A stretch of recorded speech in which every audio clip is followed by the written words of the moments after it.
my name is Jeff the Today with a brand new video. Today's video will take a look at The Shining. Now, The Shining is a movie I haven't seen for ages. I haven't seen it for about 2 or 3 years.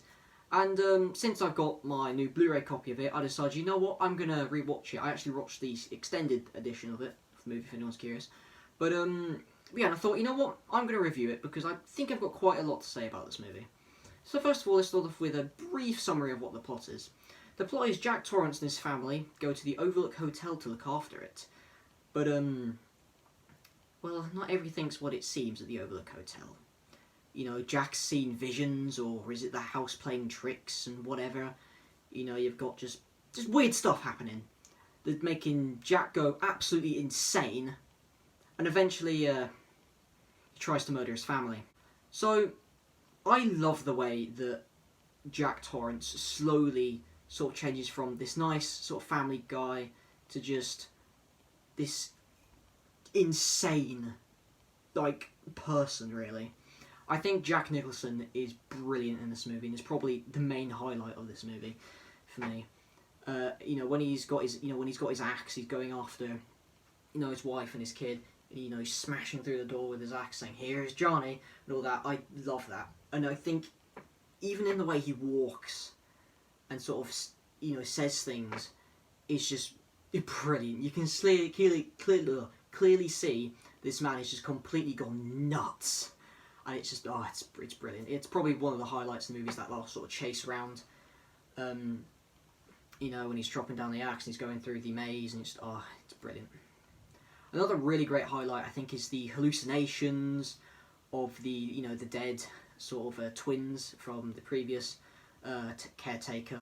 Another highlight of the movie, I think, for me, is when Jack's in the Golden Ballroom, and, you know, you see all these people here, and it really makes you think, is Jack, you know, hallucinating?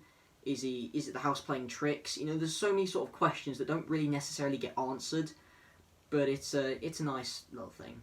Another thing I found to be quite interesting, and I actually totally forgot when I very first watched this movie, is The Shining, which is sort of like a telepathic sort of thing that a few people have, which Jack Torrance's kid has. I think his name's Danny, but I might be wrong.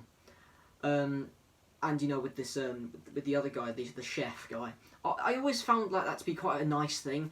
But when he watched the movie, you know, after realizing, I don't think they're going to be okay, I'm going to go over there and make sure they're okay. He literally gets to the house, spends like a minute in there, and then before you know it, Jack comes out and just kills him. There was not much of a point of him having that whole thing. It just feels a little bit wasted, which is the only main criticism I have about this movie. Also love some of the sort of the camera work in this movie, and I think the music is brilliant as well. And it's just a really just well directed movie. So I'm sort of going to sum it up and sort of what's my opinion on this movie. I love this movie. It's a great horror movie. If you've never seen it, go track down a copy on DVD, Blu-ray, or whatever. And because it is a seriously great movie. And fun fact, I actually found out something about this movie, is when it first came out, this movie was not very positively received, which sort of upsets me, because I think nowadays people maybe understand it a bit more. Maybe people's audiences' expectations and stuff have just changed over the years. I don't know, but personally I love The Shining, and it is a brilliant movie. So I hope you guys enjoyed this video. Make sure you like, and I'll see you in the next video.